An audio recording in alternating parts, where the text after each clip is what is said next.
I think it was Mark Twain that said, "It's the courageous man who casts off the bow lines and sets sail to find out what lies over the horizon." It's like the six-man canoe, you're all in it together and you're pulling for a common purpose.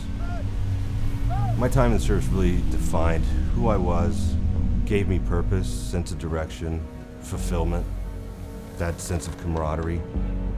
And if you rewind back to when I was 19 joining the Navy, if someone would have told me, like, you're gonna stick it out for 23 years and when you retire, you're gonna go through a deep, dark depression, I would have laughed at them. We know that what Michael went through is very common for military veterans. A good friend of mine reached out to me and said, "Hey, I got an organization you should check out. It seems like right up your alley." Team Rubicon unites the skills of military veterans who rapidly deploy disaster response teams all throughout the world. I signed up to be a volunteer. We got a phone call. We were needed to respond to a tornado that had swept through the state of Oklahoma. I'll never forget the feeling of like when I first got to Moore, Oklahoma, all of a sudden it's bam, grab a shovel, get in the back of the truck, put on your gray t-shirt, you're going out to do debris removal. So all of a sudden we had purpose. Not only were we healing the community, we were healing ourselves. One of the most obvious challenges that we face is logistics. We strive to get the right people on the scene as quickly as possible so we can deliver the most amount of aid and help the most amount of people. There's an expression in the military, FNG.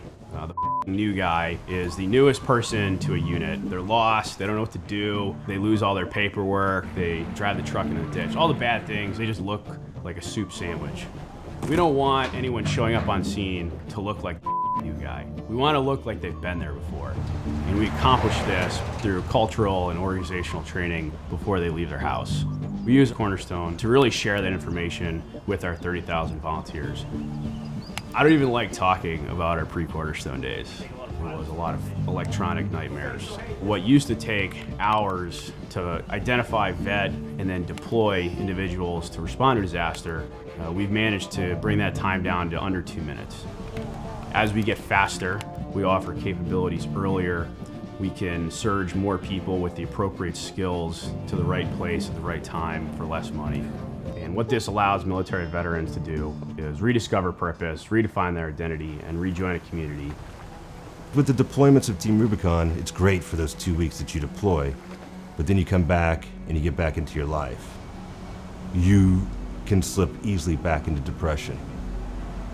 During this time, national office is expanding, and Jason Ferguson, who's in charge of the training shop, just like, "Hey, there's this job description out there, you'd be a good fit for it."